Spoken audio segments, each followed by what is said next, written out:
हमारे इस channel we the demigods motivational में आपका स्वागत है।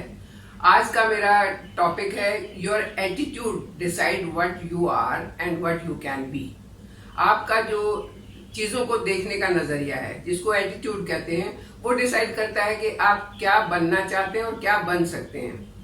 अगर किसी का एटीट्यूड नेगेटिव है, हर चीज में नहीं ये तो हो नहीं सकता, नहीं ये तो मैं कर नहीं सकता, तो फिर वो नहीं कर सकता है। उसका वो कहते हैं ना कि आप जिस चीज की तमन्ना करो दिल से, तो प्रकृति भी आपका साथ देती है और उसको पूरा करने में आपकी मदद करती है। लेकिन अगर आप दिल से ही ये सोच रहे हो कि मैं तो नहीं कर सकता, आपका देखने का नजरिया ही नेगेटिव है, तब तो फिर नहीं कर सकते हैं।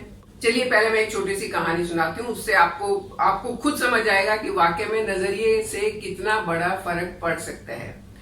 एक बार एक जूता कंपनी, शू मेकिंग कंपनी ने अपने एक सीईओ को, बड़े ऑफिसर को अफ्रीकन कंट्रीज में भेजा, जहां पर ट्राइबल एरिया था, जहां ज्यादातर लोग ट्राइबल थे, और कहा कि जाओ देखो वहां पर अपने लिए बिजनेस की अपॉर्चुनिटीज ढूंढो, हम वहां अपना एक सेटअप तैयार करना चाहते हैं, वहां हमारे लिए मार्केट ढूंढो।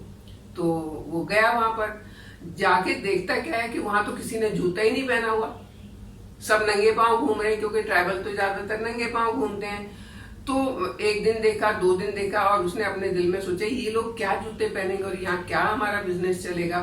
तो उसने वापस फोन करके कहा कि मुझे जल्दी बुला लो, मैं यहाँ नहीं रह सकता हूँ, यहाँ तो ना कोई जूता पहनता है, ना यहाँ कोई चांस, बिल्कुल चांस है ही नहीं यहाँ तो हमारे बिजनेस का।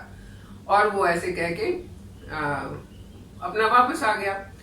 कंपनी ने फिर दूसरा बंदा भेजा वहां पे कि आप जाओ, आप देखो आप क्या कर सकते हो। वो गया वहां, उसने भी वही देखा कि पूरे एरिया में किसी ने भी जूते ही नहीं पहने हुए, सब ऐसे ही नंगे पैर घूम रहे हैं। अब नंगे पैर घूम रहे हैं तो पाँव में कीचड़ भी लग रहा है, पाँव में कांटे भी लग रहे हैं। तो उसने सोचा कि यहाँ तो मैं काफी कुछ कर सकता हूँ। उसने अपनी कंपनी में कॉल किया कि मेरे पास कुछ रॉ मटेरियल भेजो जो ज्यादा महंगा नहीं हो, जिससे सिंपल मैं जूता बना सकूं और मैं यहाँ पर अपना सेटअप तैयार कर सकता हूँ। इतना मुझे पूरा अपने ऊपर भरोसा है, आप कंपनी मेरी मदद करेगी और मैं यहाँ बिजनेस सेटअप कर सकता हूँ। तो दोनों के नजरिए में कितना फर्क था। वही जगह है, वही लोग हैं, लेकिन एक कहता है कि मैं कुछ नहीं कर सकता और दूसरा कहता है मैं कर सकता हूँ। तो जिसने पहले ही सोच लिया मैं नहीं कर सकता, तो ठीक है नहीं कर सकता, वो तो आ गया वापस। और जिसने सोच लिया मैं कर सकता हूँ, तो उसने क्या किया होगा सोचो।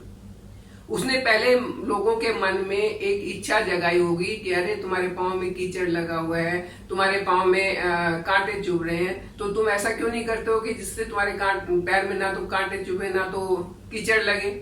और फिर उसका उसने ऑल्टरनेट दिखाया होगा, बना के दिखाया होगा कि ऐसे कर सकते हो, लोगों को पसंद आया होगा और उसका काम धीरे धीरे बढ़ा होगा। पहले उसने बेसिक चीजें बनाई और उसके बाद उसने बनाई होंगी थोड़ी सी डिजाइनर चीजें। तो ये क्या फर्क हुआ, नजरिए का फर्क। आपने जो सोचा, जैसे सोचा वैसा ही होगा। आप पॉजिटिव सोचोगे अच्छा होगा, नेगेटिव सोचोगे अच्छा नहीं होगा। कुछ लोग होते हैं कि पहले से ही डर जाते हैं, अरे मैं शुरू करूं, बिजनेस शुरू करना है, मैं शुरू करूं, अगर मैं फेल हो गया तो। भाई जब तक तुम उसको काम को करोगे नहीं, तो तुम्हें कैसे पता कि तुम फेल हो जाओगे या पास हो जाओगे। लेकिन करने का मतलब ये नहीं है कि आपने आंख बंद करी और चल दिए कि मैं तो बिजनेस सेटअप करने जा रहा हूं। करने का मतलब है कि आपने जो सोचा उसके लिए पूरी तैयारी की, पूरा दिल लगा के, पूरी लगन से काम किया, पूरी उसकी स्टडी की, कैसे कर सकते हैं, क्या कर सकते हैं और कितना कर सकते हैं। उसके बाद आपने इनिशियली स्टेप बाय स्टेप उसको करना शुरू किया, तो वो काम जरूर हो जाएगा और उसमें सफलता बहुत ज्यादा मिलेगी। अब मैं एक एग्जांपल देती हूँ। मान लो स्टडीज करनी है, सबसे पहले बच्चे की इच्छा होनी चाहिए कि हाँ मैं स्टडी करना चाहता हूँ या चाहता हूँ। उसके बाद उसके पास फैसिलिटीज होनी चाहिए कि उसको बुक चाहिए या पेंसिल चाहिए या कॉपी चाहिए, जो चाहिए उसको मिल रही है। उसके बाद फिर उसको सपोर्ट चाहिए कि अगर वो कहीं अड़ जाता है, कहीं उसको समझ नहीं आता है, तो एक सपोर्ट सिस्टम चाहिए जो उसको समझा दे। अब स्टेप बाय स्टेप बच्चे की इच्छा, फिर फैसिलिटीज, फिर सपोर्ट सिस्टम। तो कौन सा कारण है कि उसमें सक्सेस नहीं मिलेगी? सक्सेस जरूर मिलेगी। तो कहने का मतलब ये है कि आप अपने एटीट्यूड को पॉजिटिव रखिए और जब आपका एटीट्यूड पॉजिटिव होगा तो आपके सारे काम भी पॉजिटिव होंगे। एटीट्यूड में कई लोगों का होता है कि थोड़ा सा एडमेंट टाइप का भी होता है, वो एटीट्यूड भी सही नहीं होता है। आपको पॉजिटिव होना है, एडमेंट नहीं होना है, अड़ियल टट्टू की तरह नहीं होना है, पॉजिटिव होना है। हाँ, मैं ये काम कर सकता हूँ, इसके लिए मैं मेहनत कर सकता हूँ, इसके लिए मुझे अगर किसी से मदद चाहिए मैं मदद ले सकता हूँ, और इसके लिए मैं आगे बढ़ सकता हूँ। जब ये एटीट्यूड होगा आप जरूर कामयाब होंगे, उस दूसरे सीईओ की तरह जिसने जाके अफ्रीका में अपना शू का बिजनेस सेटअप कर लिया। तो कैसी लगी आपको ये कहानी? मेहनत करेंगे ना, चाहे पढ़ाई हो, चाहे बिजनेस हो, चाहे घर का काम, इवन घर के काम में भी बहुत ज्यादा एटीट्यूड की जरूरत होती है।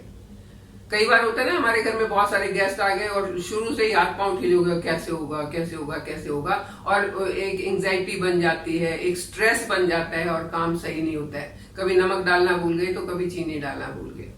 एटीट्यूड अगर होगा, अरे अच्छा इतने लोग आ रहे हैं, सबसे मिलना जुलना होगा, जल्दी जल्दी अपना काम खत्म कर लेते हैं, फिर बैठ के बात करेंगे, तो उस खुशी में जो भी काम होगा वो अच्छा होगा।